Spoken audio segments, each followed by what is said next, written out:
Viewers তো welcome back to my YouTube channel. আকৌ আজি এটা নতুন ভিডিঅ' লৈ আপোনালোকক স্বাগতম জনাইছো। তেন্তে বলক অকমানো দেৰি নকৰি ভিডিঅ'টো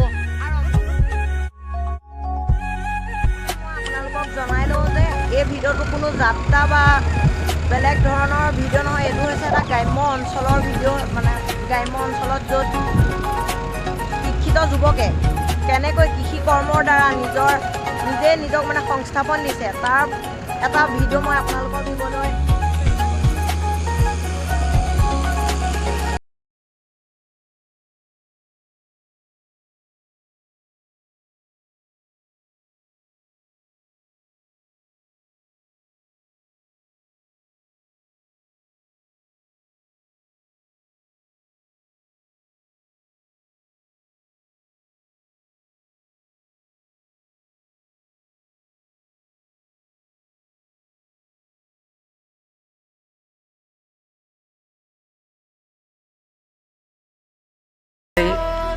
হাল বোৱা হয় আৰু এখেতৰ পৰা আমি বহুতো কথা জানিবলৈ চেষ্টা কৰিম।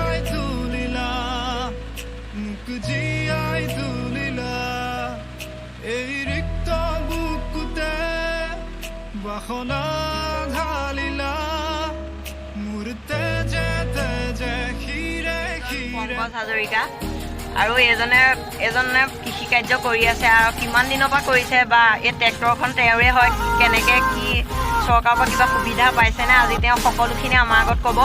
তেন্তে প্ৰথমতে আগবঢ়াওঁ আপোনালৈ।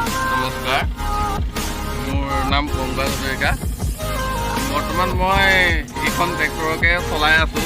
যোৱা বছৰ মই চৰকাৰৰ ফালৰ পৰা আবেদন কৰি এইখন ট্ৰেক্টৰ পাবলৈ সক্ষম হৈছিলোঁ। বৰ্তমান মই এই কৃষি কাৰ্যৰ লগতে জড়িত হৈ আছোঁ। পঢ়া শুনা শেষ কৰি চাকৰিৰ বাবে আবেদন কৰিছিলোঁ যদিও সক্ষম নহ'ল। বৰ্তমান মই এই ট্ৰেক্টৰৰ দ্বাৰাই নিজৰ জীৱনটো সংস্থাপন কৰিম বুলি ভাবি লৈ আবেদন কৰি এতিয়া ট্ৰেক্টৰখনে বৰ্তমান চলাই আৰু নিজৰো লগতে গাঁৱৰ 2-4জনৰ কৃষি কাৰ্যত অলপ সহায় হ'ব বুলি ভাবিয়েই ট্ৰেক্টৰখন চলাই আছোঁ। আপুনি ট্ৰেক্টৰখন চৰকাৰৰ ফালৰ পৰা অকল মানে ব্যক্তিগতভাৱে নে সমূহীয়াভাৱে?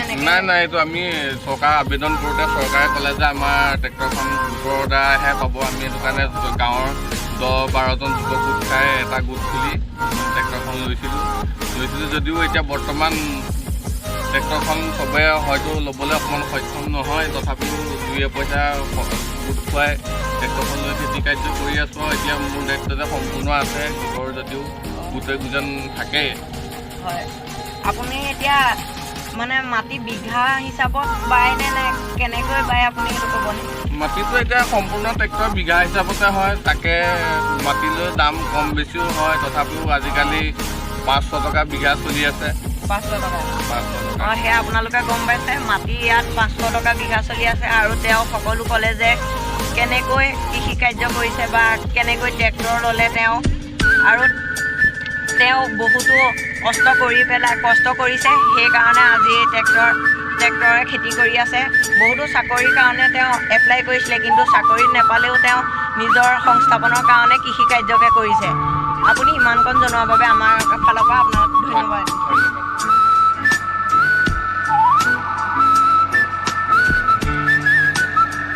আপোনালোকে নিশ্চয় গম পাইছে তেওঁ কিদৰে কৃষি কাৰ্য কৰিছে, তেওঁ সকলো কথা কৈছে।